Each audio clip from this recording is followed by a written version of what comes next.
Good evening and thanks for joining us. I'm Ebone Monet. There are fewer homeless people on the streets, but more inside shelters. This according to the latest report from the Regional Task Force on the Homeless. KPBS reporter Matt Hoffman has more.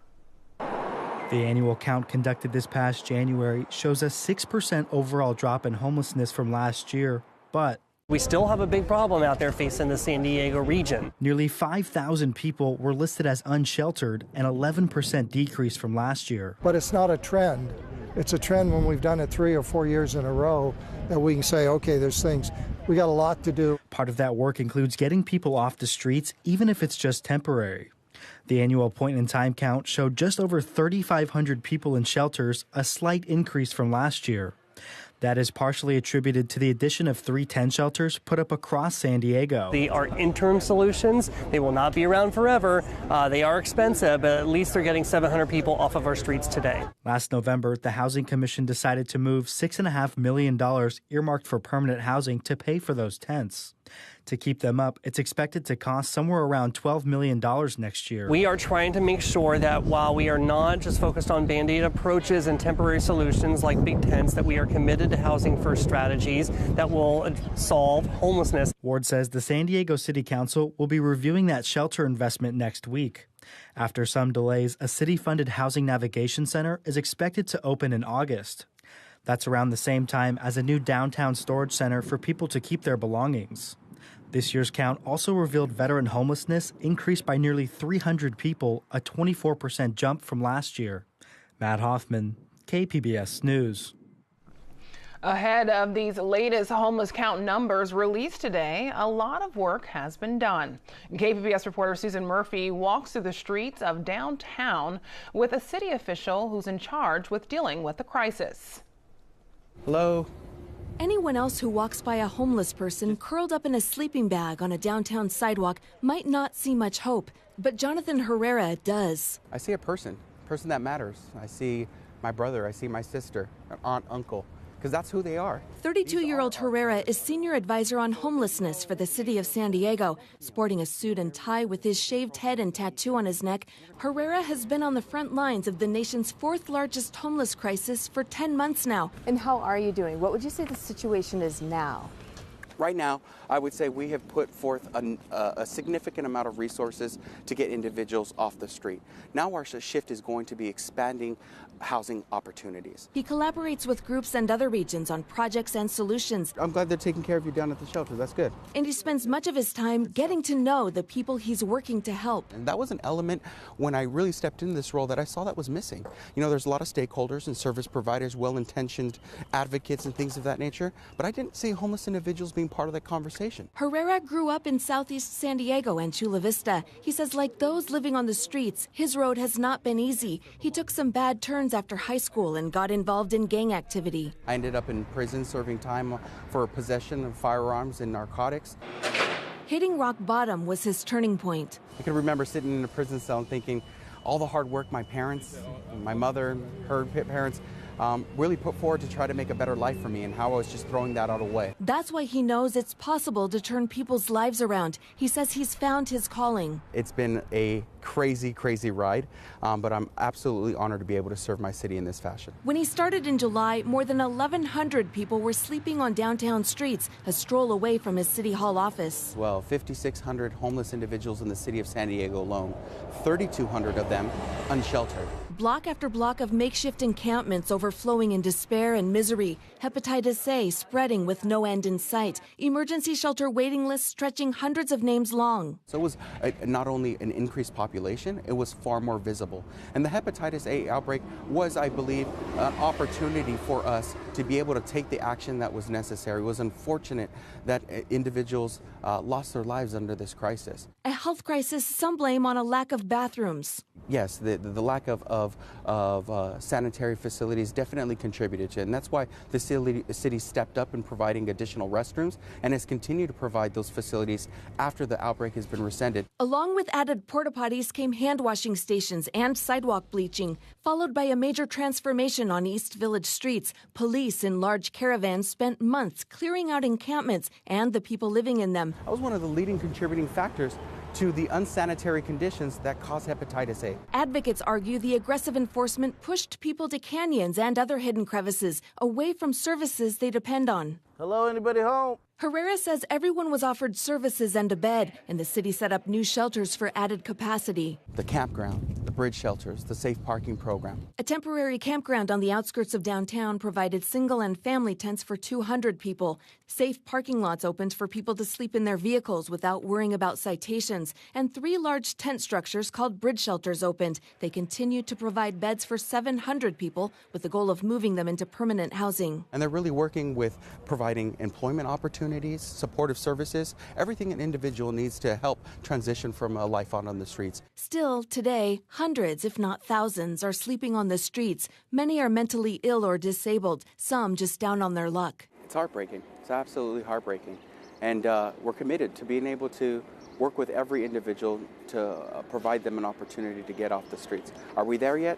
No. But he says progress is being made. He says outreach and mental health treatment will be a major focus in the coming months with the help of a newly created neighborhood police division. To provide a more comprehensive approach to how we engage homeless individuals. The city is also opening more storage facilities for people to keep their belongings and a one-stop shop for homeless services in the East Village called a navigation center. So here we are standing in front of the future Housing Navigation Center slated to open this summer. Tell me about this. Yeah, this is really part of our overarching strategy to connect, support, and house homeless individuals. Herrera says he knows what it's like to be faced with a series of closed doors, so he intends to open as many as he can and save lives. In being able to help individuals completely turn their lives around. Susan Murphy, KPBS News. The San Diego County Grand Jury has released a report about the, quote, mishandling of the hepatitis A crisis. It includes some recommendations. KPBS reporter Jean Guerrero has the story. The jury's report looked at what officials could have done better in the outbreak, which killed 20 and infected almost 600 people last year. Among the findings were these: that officials should declare a public health emergency sooner next time, establish clearer lines of authority, update the county's emergency operations plan to specify a command structure, and designate a project manager to communicate with city officials and medical personnel. The report also said officials should reinforce the county health officer's authority according to state law, designate a medical professional to report directly to the mayor, and construct and maintain more secure restrooms and hand-washing stations. I spoke to the jury's acting foreperson, Randall Sandstrom. He says the main takeaway is that delays in implementing life-saving programs like hand-washing stations and vaccinations could have been avoided through better communication between the city and the county. So had that public health emergency been declared much sooner, it would have cleared barriers to get to people and vaccinate them sooner. Earlier this week, the California State Assembly approved a request by Assemblyman Todd Gloria for a state audit of the response of the city and county to the outbreak. Jean Guerrero, KPBS News. San Diego voters are in for a high-dollar contest this November over 2 competing Mission Valley Stadium measures. iNews Source reporter Leonardo Castaneda has more on the money the campaigns are raising. It's 6 months before the November election, and already more than $7.3 million has been raised to spend on the 2 stadium ballot measures. The Soccer City proposal calls for the city to lease the 166-acre SDCCU stadium to FS investors. The developers would then build a soccer stadium, housing, retail shops, and a river park. Backers of the measure have raised about $3.7 million. Most of that has come from FS investors and other developers. Nick Stone with FS Investors says he likes Soccer City's chances. And we're willing to kind of invest accordingly behind this proposal. The second ballot measure, SDSU West, would let the city sell the stadium to San Diego State. The school would then build a smaller football stadium, housing, retail shops, and a river park. Friends of SDSU backs the measure and has raised about $1.6 million. A second group opposed to Soccer City has raised almost $2.1 million. Campaign consultant Tom Shepard works for both groups. He thinks they have a winning message. Our people are contributing because they support the university and view this as critical to its future.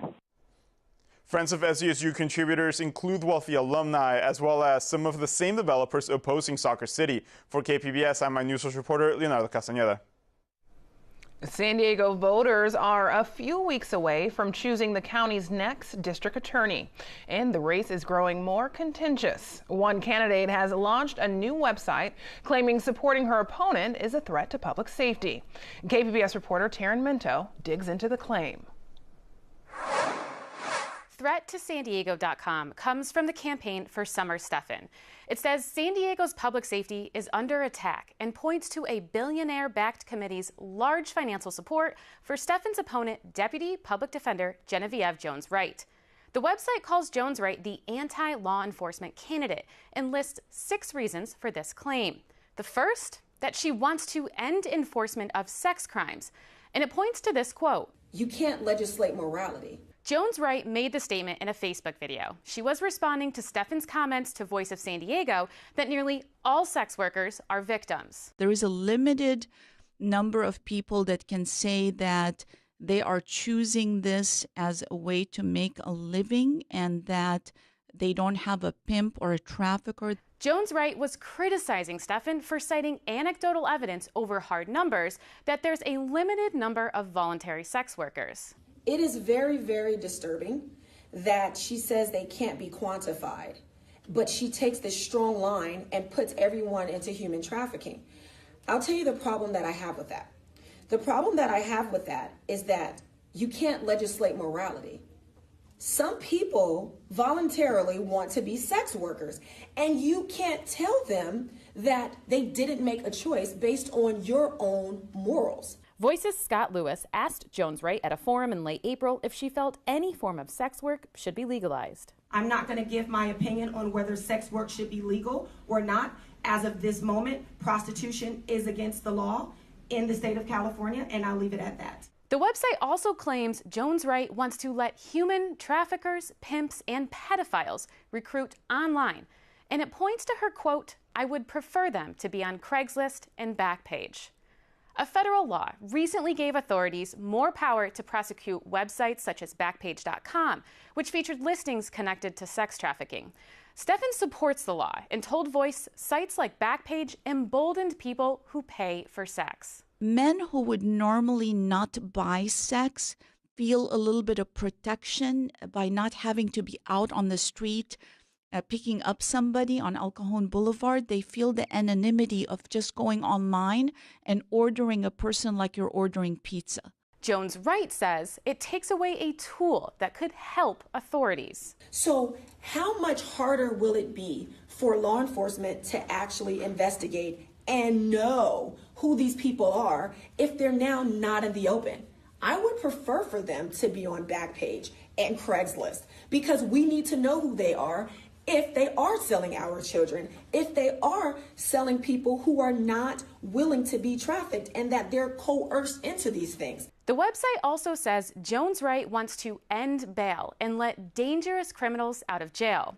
It points to a Jones-Wright interview with the San Diego Union-Tribune editorial board. Jones-Wright says too many people who haven't yet been convicted of a crime are stuck in jail because they lack money for bail. We don't need cash bail. We have other things that we can use to ensure, one, that they'll come back to court, and two, that they're not being dangerous on our streets. A campaign representative says that includes a promise to reappear, electronic monitoring, or a supervised release program. Later in that Union Tribune interview, Jones-Wright says cash bail should still be an option, but it wouldn't be her default tactic if elected. Another claim is Jones-Wright lied on her ballot and was forced to change how she identified herself. It is true that she was ordered to change her designation from public defender/commissioner to deputy public defender. Jones-Wright is on San Diego's Gang Commission, but a petitioner argued that role is not her primary profession. The website also says Jones-Wright will only enforce laws she agrees with and wants to close prisons and let dangerous criminals walk the streets. To learn what we found out about these claims and for more details about the others we've discussed, go to kpbs.org. Taryn Minto, KPBS News. KPBS producer Michael Lipkin also contributed to that piece. Should teenagers vote in school board elections? A committee for San Diego Unified says the question should go before voters. KPBS education reporter Megan Burke says that's despite finding weak support for the idea. The volunteer committee has recommended the San Diego Unified School Board ask voters in November whether 16 and 17-year-olds can vote in school board elections. The recommendation is in direct opposition to the committee's own survey, which found nearly 70% of respondents were against the idea. The committee also recommended pursuing term limits for trustees, which a majority of survey respondents did want. Brett Kezlavka has been pushing for school board election reform and had this to say. It was clearly intent to distract from the issues at hand. A recent grand jury report criticized district elections but said nothing about voting age. Trustees Richard Barrera and Sharon Whitehurst Payne added it to the committee's plate. The trustees are expected to vote on the recommendations later this month. The city council would then have to approve them before a proposal lands on the November ballot. Megan Burks, KPBS News. I'm Judy Woodruff. Tonight on the NewsHour, tough talk on trade. President Trump admonishes China as another round of trade talks begin.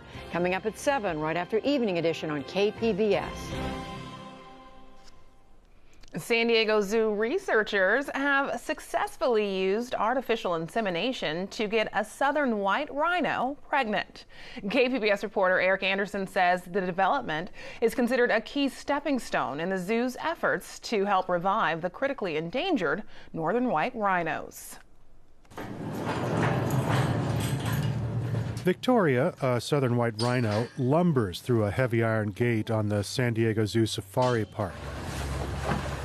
She's looking for a treat and a friendly pat from senior keeper Jill Van Kempen. The white rhino is here for a checkup. It's something that postdoctoral researcher Parker Pennington first noticed several weeks ago. Too much? Other way. Pennington manipulates an ultrasound wand while the zoo's reproductive physiologist Barbara Durant studies the portable ultrasound screen. She has grown a lot. We're calling her she, we're hopeful. She's looking at an embryo. Durant says that little baby rhino is just short of 2 months old. If you look at the screen, you can see the fetus. And we just did a crown rump measurement. This is the head, and this is the body. And when I unfreeze it, you'll be able to see the heartbeat. Victoria gets an ultrasound like this once a week, and that already makes this baby one of the most watched rhino embryos ever. So she's on her head is down. The baby rhino is about 37 millimeters long, about 1.33 inches. And then this is her body. Think the length of a typical AA battery. Durant also uses a Doppler feature of the ultrasound machine to see if the blood is flowing like it should. This is the fetus here, this is the body, this is the head. And see that little round white spot? That's the bottom of one of her feet. Those are her 2 feet there up next to her head. And so when we see these little explosions of color, the blue and the red, that's the blood. That's blood flow, yes. Durant and Pennington have tried artificial insemination with another rhino, but this pregnancy is the first to work using the techniques developed here. Special tools had to be designed to navigate the tricky birth canal. Protocols were developed for freezing sperm so material remains capable of fertilization. And delivering the sperm at the right time is key. Victoria got pregnant on the first try, and Pennington says that's because there was a viable egg. We tracked that ovary, induced her ovulation, and made sure that it happened before we inseminated her because of the frozen sperm that we were using. We wanted to make sure that it was a successful ovulation.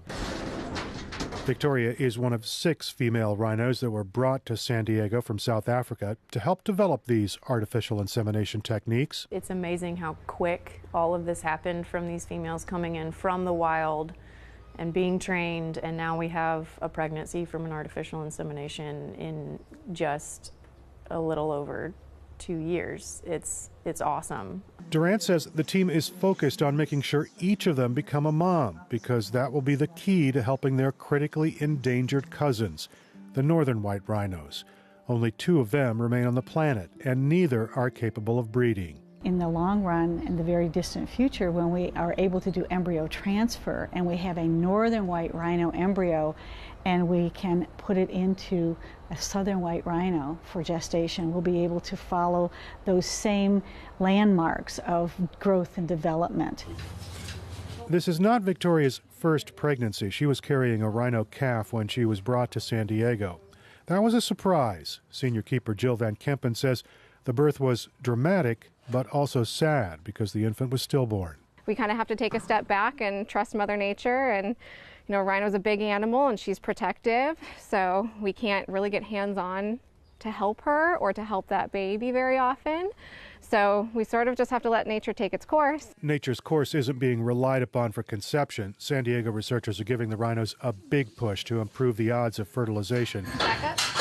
And in 14 months or so, they'll find out if the successful procedure leads to more pregnant moms or even a healthy calf on the ground. Eric Anderson, KPBS News. The next few days will get a bit colder and windy in some areas. Jeff Cornish has the forecast. Well, good Thursday evening to all of you. It's a little breezy out there tonight, and it will be increasingly windy into the mountains. Cooler weather prevails for most of us, and there may be just a little bit of patchy drizzle into the morning hours. Won't be a widespread issue. Satellite and radar, we have to zoom out to find anything worth really mentioning, and they are showers up near and north of Reno, Nevada. So we're going to be generally quiet tonight. Otherwise, it will be breezy. Increasing clouds, lows around 60 degrees. Those low clouds will invade once again. And as we step into the overnight forecast, windy out there at Borrego Springs, 61 the low there. Mount Laguna around 44. Friday, cool air continues to come on with that onshore breeze. Spotty showers stay hundreds of miles away to our north. We're on track for a high right around 67 in San Diego and into Ramona about 70 degrees. Borrego Springs, the heat is on there at 91. The weekend forecast holds on to the dry, pleasant, somewhat cool weather for us. So as we look at the specific details, I'll step aside. The coastal forecast, some low clouds, maybe a little bit of very spotty drizzle in a few mornings into Friday and Saturday, but then that trend will probably decrease. Inland forecast, low to mid 70s. We get a little cooler again into Tuesday, back to 70 degrees. Into the mountains we go with temperatures a little cool Friday into the mid 60s Saturday and Sunday. Keep in mind it'll be windy out there tonight. Into the mountains, a brief shower possible by Tuesday. And into the deserts we go with highs in the low 90s and then slightly cooler mid 80s by Tuesday. I'm meteorologist Jeff Cornish for KPBS News. Back to you, Ebony. After years of debate over its controversial mascot, San Diego State University says it's keeping the Aztec warrior. Outgoing President Sally Rausch says it's will be redesigned to be more culturally sensitive and be more of a spiritual leader than a mascot. Rausch's decision was informed by a 17-member task force of students, faculty, staff, and alumni, and other members. The task force was put together after SDSU's Senate recommended retirement for the mascot in February. Well, it's Bike to Work Day in San Diego, and several staffers cycled to KPBS this morning. Video journalist Katie Shulov recorded her 6-mile ride from North Park and talked to other cyclists along the way. I think the last time I was on a bike was when I was like 12 years old. Kelsey Edelstein is nervous, just like I was, commuting for the first time in a decade this morning.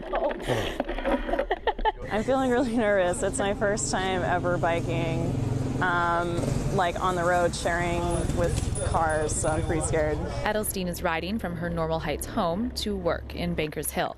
What got her back on the bike? For the free t-shirt. I got my own Bike to Work shirt at one of more than 100 pit stops set up in San Diego Thursday morning, where they also gave out free snacks and bike tune-ups. It kind of seems silly to be driving and, driving around looking for parking, even when I get to work. It's bad for the atmosphere, and it's a lot better for my body to be biking. The city has been working to make cycling easier for people like Edelstein. One of the latest additions, new high-visibility bike lanes in Hillcrest, added earlier this month. If we could get more people to ride to work, we can get more bike lanes, and then maybe less cars. Regina Choi rides from La Mesa to work at San Diego State almost every day, including Bike to Work Day, because she says it saves her the 30-plus minutes she used to spend searching for parking. And I pull right up to my classroom, and so that's why I bike as well, because otherwise it takes me almost like 45 minutes from a 10-minute bike ride. The city's climate action plan expects 6% of commute trips in transit priority areas to be made by bike by 2020. Katie Shulov, KPBS News. Now, here's a look at what we are working on for tomorrow in the KPBS newsroom on Morning Edition. She's about to go royal. The world gets ready to watch Prince Harry and Meghan Markle tie the knot. And on Midday Edition, tips on where you can watch the royal wedding in San Diego. That's tomorrow on KPBS Radio. You can find tonight's stories on our website, kpbs.org/evening edition. Thanks for joining us. Have a great night.